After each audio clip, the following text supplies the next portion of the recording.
Hello बच्चों, आज हम स्टार्ट करने जा रहे हैं क्लास 11th का नेक्स्ट चैप्टर ट्रिग्नोमेट्रिक फंक्शंस। आज हम पढ़ने क्या वाले हैं? आज हम बेसिक इंट्रोडक्शन पढ़ेंगे ट्रिग्नोमेट्री का, और एंगल क्या होता है समझेंगे, और system of measurement of angle को समझेंगे। तो सबसे पहले मैं बात करूं ट्रिग्नोमेट्री की, तो जो ट्रिग्नोमेट्री वर्ड है वो ग्रीक वर्ड ट्रिगोन और मेट्रोन से आया है। जैसे मैं बात करूं ट्रिग्नोमेट्रिक वर्ड की, तो ये ग्रीक वर्ड ट्रिगोन एंड मेट्रोन से आया है, ट्रिगोन और मेट्रोन से। अब ट्रिगोन का मतलब होता है ट्रायंगल,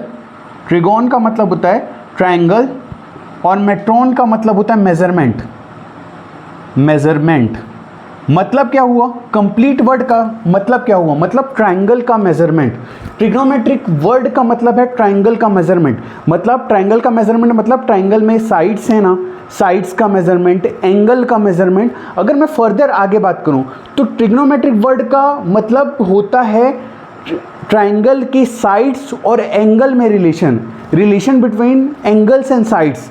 कैसे? जैसे हम बात करते हैं, जैसे मैं क्या बोला, ट्रिग्नोमेट्रिक वर्ड का और मतलब क्या है कि ट्रिग्नोमेट्रिक की साइड्स और एंगल में भी रिलेशन। जैसे कि हम साइन बोलते हैं ना, साइन कॉस टेन, तो साइन ऑफ थीटा, जैसे मैं साइन थीटा की बात करूं, सिंपली साइन ऑफ थीटा, इसका मतलब क्या होता है? Perpendicular upon hypotenuse, P upon H होता है ना।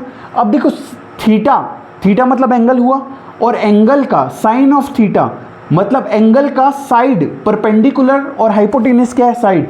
तो परपेंडिकुलर और हाइपोटेन्यूस के साथ रिलेशन, तो ट्रिग्नोमेट्रिक ये क्या है? ट्रिग्नोमेट्रिक एक्सप्रेशन ही है ना। ये क्या? साइन कॉस टेन, इस सब की बात करूं। साइन ऑफ थीटा का मतलब होता है परपेंडिकुलर अपॉन हाइपोटेन्यूस, मतलब एंगल और परपेंडिकुलर मतलब साइड्स में रिलेशन। तो मतलब क्या हुआ? ट्रिग्नोमेट्रिक वर्ड का मतलब होता है कि ट्रायंगल की साइड्स का मेजरमेंट, एंगल का मेजरमेंट, साइड्स और एंगल में रिलेशन, ये बात हुई। अब बात करते हैं हम लोग एंगल क्या होता है। हम बात करते हैं एंगल क्या होता है। एंगल की हम जब बात करें तो एंगल क्या होता है? एंगल की बात करें हम तो एंगल क्या होता है? Angle is a measurement of rotation. क्या बोल रहा हूं? देखो, measurement of rotation between initial line and terminating line. क्या बोल रहा हूं मैं? Measurement of rotation between initial line and terminating line. अब ये इनिशियल लाइन और टर्मिनेटिंग लाइन क्या है?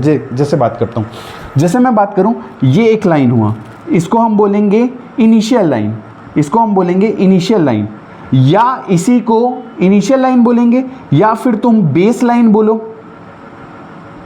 बोलो, या इसी को फिक्स्ड लाइन बोलो। क्या? Fixed line.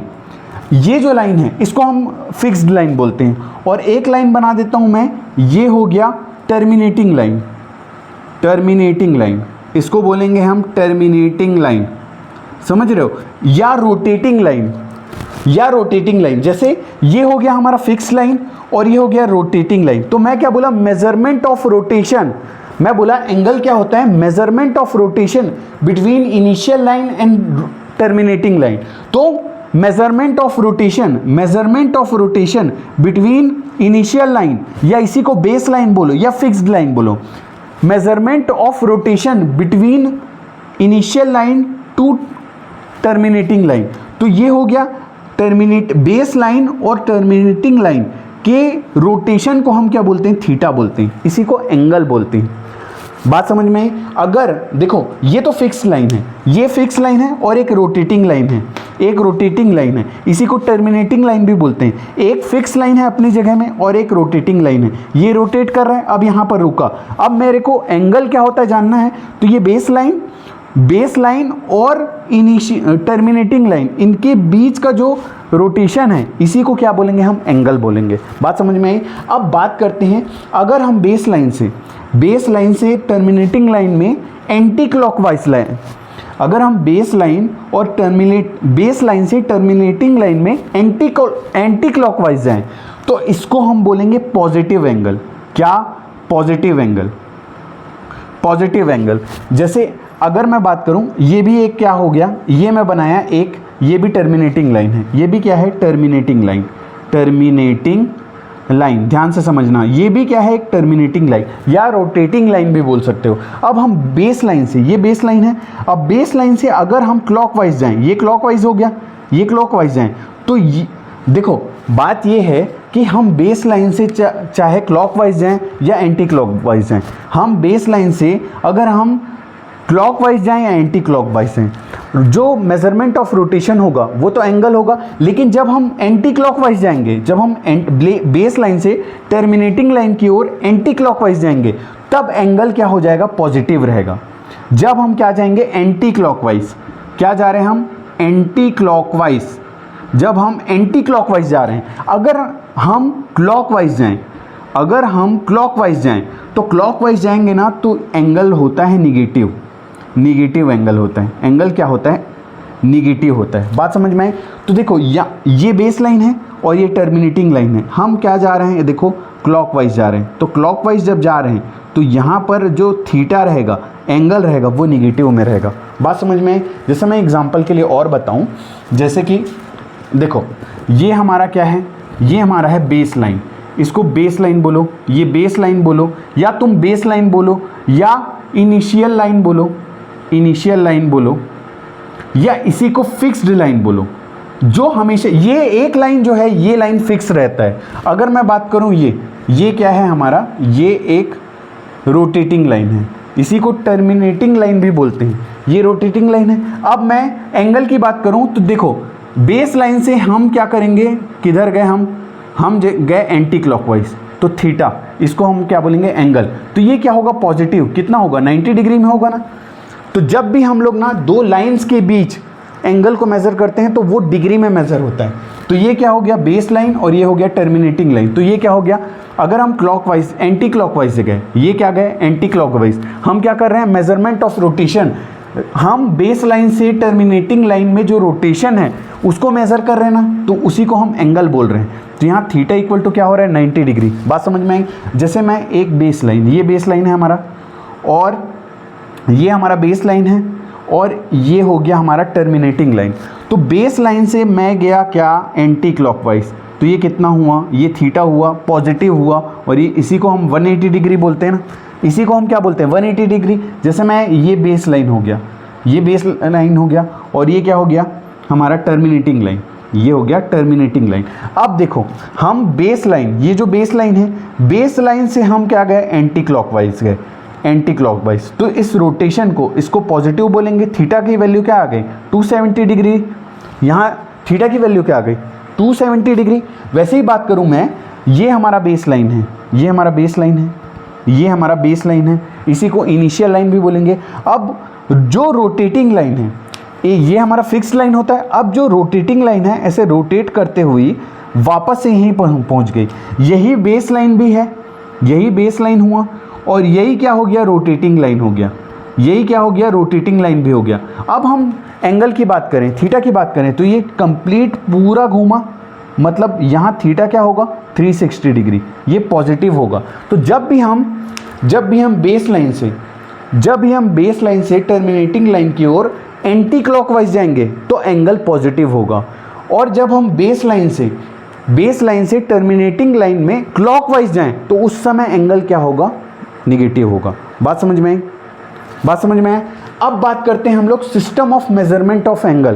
क्या बोल रहा हूं मैं, system of measurement of angle. हम एंगल समझ गए क्या होता है, एंगल का डेफिनेशन समझ गए, क्या, measurement of rotation between initial line and terminating line, ये क्या हो गया, एंगल हो गया।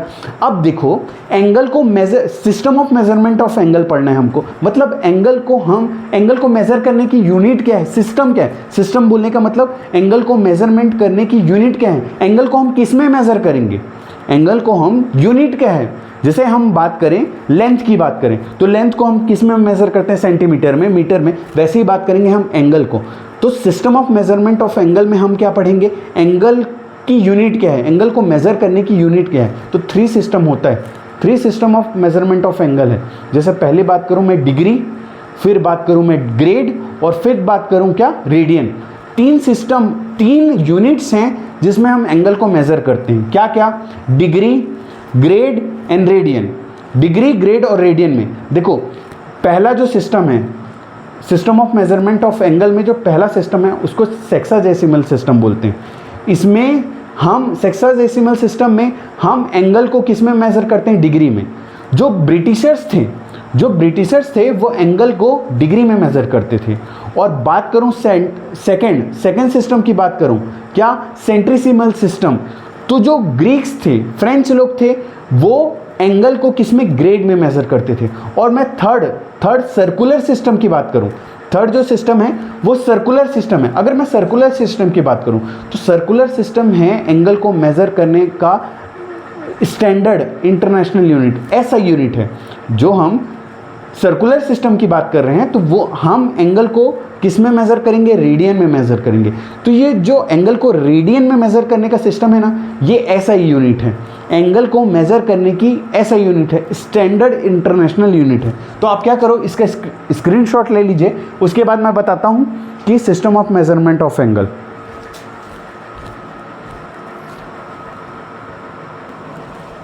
चलो बच्चों आगे बात करते हैं हम system of measurement of angle. तो मैं क्या बात कर रहा था, मैं ये बात कर रहा था कि एंगल को मेजरमेंट करने के सिस्टम पढ़ने जा रहे हैं हम लोग। मतलब यूनिट क्या है, वे क्या है, तरीका क्या है, मतलब एंगल को कितने तरीके से हम मेज़र कर सकते हैं, यूनिट क्या है, system of measurement of angle. तो 3 सिस्टम है, पहला सेक्साडेसिमल सिस्टम, दूसरा सेंटीसिमल सिस्टम और तीसरा सर्कुलर सिस्टम। अगर मैं बात करूँ सेक्साडेसिमल सिस्टम की तो इसी को इंग्लिश सिस्टम भी बोलते हैं। जो ब्रिटिशर्स थे वो एंगल को डिग्री में मेज़र करते थे, क्या, इसी को इंग्लिश सिस्टम भी बोलते हैं, इंग्लिश सिस्टम। तो जो ब्रिटिशर्स थे वो एंगल को डिग्री में मेज़र करते थे, किसमें, डिग्री में मेज़र करते थे। इन्होंने क्या किया था, वन राइट एंगल है, इसको राइट एंगल है, वन राइट एंगल को 90 डिग्री में डिवाइड किया। इन वन राइट एंगल को, ये राइट एंगल है, इसको 90 डिग्री बोला। और 1 डिग्री, इसी में अगर बात करें 1 डिग्री की, तो इन्होंने क्या किया, इसको 60 मिनट बोला।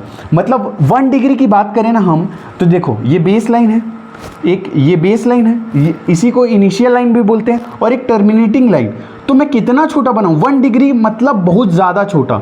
1 डिग्री की बात करेंगे ना हम लोग, बहुत छोटा, 1 डिग्री मतलब बहुत छोटा। तो 1 डिग्री को इन्होंने 60 पार्ट में डिवाइड किया, 60 पार्ट में डिवाइड किया और उसको 60 मिनट बोला, 1 डिग्री को 60 मिनट। और 1 मिनट की बात करें तो ये हुआ 60 सेकंड। इन्होंने देखो सबसे पहले क्या किया, 1 राइट एंगल को 90 डिग्री बोले और 1 डिग्री को 60 मिनट, मतलब 1 डिग्री को 60 पार्ट में फर्दर डिवाइड किया और उसके बाद 1 मिनट को 60 सेकंड में। तो ऐसे अगर मैं 1 डिग्री को सेकंड में बोलूं तो क्या होगा, 3600 सेकंड। समझ में आया, 1 डिग्री, और 1 डिग्री से अगर मैं सेकंड में कन्वर्ट करूं तो 1 डिग्री कितना होगा, 3600 सेकंड, 3600 सेकंड। और अगर मैं नेक्स्ट बात करूं सेंटीसिमल सिस्टम की, तो ये क्या थे, जो ग्रीक्स थे वो एंगल को ग्रेड में मेजर करते थे, किसमें, ग्रेड्स में मेजर करते थे। इन्होंने क्या किया था, वन राइट एंगल को 100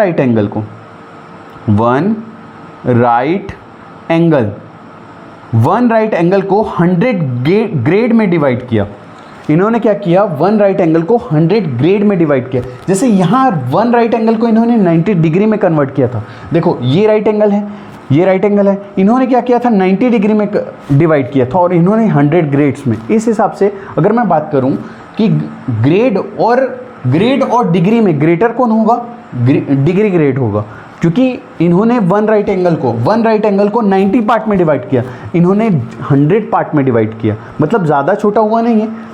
और इस हिसाब से 1 ग्रेड इक्वल टू क्या हुआ, 100 मिनट। इन्होंने क्या किया, 1 ग्रेड को, अगर मैं 1 ग्रेड की, देखो 1 राइट एंगल को इन्होंने 100 पार्ट में डिवाइड किया तो 100 ग्रेड में डिवाइड किया। उसके बाद 1 ग्रेड को इन्होंने 100 मिनट में डिवाइड किया और 1 मिनट को 100 सेकंड में, समझ रहे हो बात को, 100 सेकंड में डिवाइड किया। अगर मैं 1 ग्रेड को बोलूँ, 1 ग्रेड टू सेकंड में बात करूँ तो 110,000, तो ये आ गए 10,000 सेकंड। ये क्या आ गए, 10,000 सेकंड। समझ में आया बात। ये रहा सेंटीसिमल सिस्टम की बात। अगर मैं बात करूं सर्कुलर सिस्टम, तो सबसे पहले सर्कुलर सिस्टम में मैं एंगल की बात करूं, एंगल में, एंगल की बात करूं तो ये होता है length of arc, length of arc upon radius of circle, radius of circle. मतलब बात करूं मैं थीटा की, एंगल की, थीटा इज इक्वल टू क्या होगा, एस अपॉन आर। जैसे मैं एक सर्कल लूँ, ये हो गया हमारा एक सर्कल, तो इसमें ये हो गया रेडियस आर ओ ए, और यहाँ आर्क ले लेते हैं हम ओ बी, ये एस आर्क है। तो अगर मैं एंगल की बात करूँ, थीटा की बात करूँ, तो थीटा इज इक्वल टू क्या होता है, S upon R. Angle is equal to क्या होता है, एस अपॉन आर। यहाँ जो एंगल होता है ना, ये रेडियन में होता है, ये रेडियन में होता है, तो ऑलवेज इन रेडियन। जब हम लोग थीटा इक्वल टू, जब हम angle equal to length of arc upon radius of circle की बात करेंगे, जब हम एंगल की बात करेंगे length of arc upon radius of circle की, तो इस समय जो एंगल होगा ना, वो ऑलवेज रेडियन में होगा। ये बात इंपॉर्टेंट ध्यान में रखना। उसके बाद अगर हम बात करें, उसके बाद अगर हम बात करें 1 रेडियन को डिफाइन करें, अगर मैं 1 रेडियन को डिफाइन करूं, अगर हम 1 रेडियन को डिफाइन करें, तो 1 रेडियन क्या होगा, जब अगर मैं बात करूं 1 रेडियन की, देखो रेडियन का नोटेशन, देखो सर्कुलर सिस्टम में हम एंगल को रेडियन में मेज़र करते हैं, किस में, रेडियन में। और उसके बाद अगर मैं इसके नोटेशन की बात करूं, तो क्या होगा, नोटेशन की बात करूं तो रेडियन को जब भी हम नोटेशन देंगे तो x पावर c लिखते हैं, c फॉर सर्कुलर सिस्टम। तो रेडियन का नोटेशन क्या है, x power c for circular system. या इसके अलावा या हम क्या लिखते हैं, x रेडियन, RAD ऐसे लिखते हैं। जितना भी रेडियन होगा, तो सर्कुलर सिस्टम में एंगल होता है हमेशा रेडियन में। एंगल इज इक्वल टू क्या हुआ, length of arc upon radius of circle. अगर मैं 1 रेडियन को डिफाइन करूं, अगर मैं 1 रेडियन को डिफाइन करूं, तो जब लेंथ ऑफ आर्क और रेडियस ऑफ सर्कल इक्वल हों, जैसे मैं यहाँ पर बात करें, जैसे कि हम बात करें, ये हमारा रेडियस ऑफ सर्कल हो गया, ये OA हो गया, OA, तो मैं इसको 1 यूनिट ले रहा हूँ। 1 यूनिट मतलब तुम 1 सेंटीमीटर भी बोल सकते हो। और ये हो गया OB, और आर्क की बात करें तो इसको भी हम 1 यूनिट ले, 1 यूनिट बोलो, 1 सेंटीमीटर बोलो, यूनिट सेम दोनों की, 1 यूनिट। तो फॉर्मूला क्या होता है, थीटा इक्वल टू क्या होता है, एस अपॉन आर। अब मैं थीटा इक्वल टू यहाँ 1 पुट किया, तो क्या हो गया, थीटा इक्वल टू 1 रेडियन। तो 1 रेडियन को अगर हम डिफाइन कर रहे हैं, जब भी हम 1 रेडियन को डिफाइन करना चाहें, तो 1 रेडियन क्या होगा, जब लेंथ ऑफ आर्क और रेडियस ऑफ सर्कल आपस में इक्वल हो जाएं, तो उसको हम क्या बोलेंगे, 1 रेडियन की बात करेंगे। बात समझ में? अगर मैं देखो सेक्साडेसिमल सिस्टम की बात करूं, तो जो ब्रिटिशर्स थे एंगल को किस में मेज़र करते थे, डिग्री में मेज़र करते थे, डिग्री, मिनट, सेकेंड। तो इसका नोटेशन क्या होगा, x पावर x में डिग्री, y मिनट और z सेकेंड। ये क्या हो गया, नोटेशन हो गया। अगर मैं सेंटीसिमल सिस्टम की बात करूं, तो जो ग्रीक्स थे, मतलब फ्रेंच लोग थे, वो क्या करते थे, एंगल को डिग्री, ग्रेड्स में मेज़र करते थे। तो इसका नोटेशन क्या होगा, x power g, y minute और c सेकेंड। समझ में आई बात? और सेंटीसिमल सिस्टम मतलब ये क्या है, स्टैंडर्ड इंटरनेशनल सिस्टम है। समझ में आया? एंगल को मेज़र करने का ये स्टैंडर्ड इंटरनेशनल सिस्टम है, SI सिस्टम है। तो यहाँ x पावर c लिखते हैं हम, x में पावर c लिखते हैं, c फॉर सर्कुलर सिस्टम, या फिर x रेडियन लिखते हैं हम लोग। बात समझ में? यहाँ एंगल जब हम एंगल की बात करें, angle equal to length of arc upon radius of circle, उस समय जो थीटा होगा ऑलवेज रेडियन में होगा। मतलब एंगल की यूनिट क्या होगी, रेडियन में होगी। बात समझ में? आप इसका स्क्रीनशॉट ले लीजिए, फिर इसमें फर्दर हम आगे बढ़ते हैं।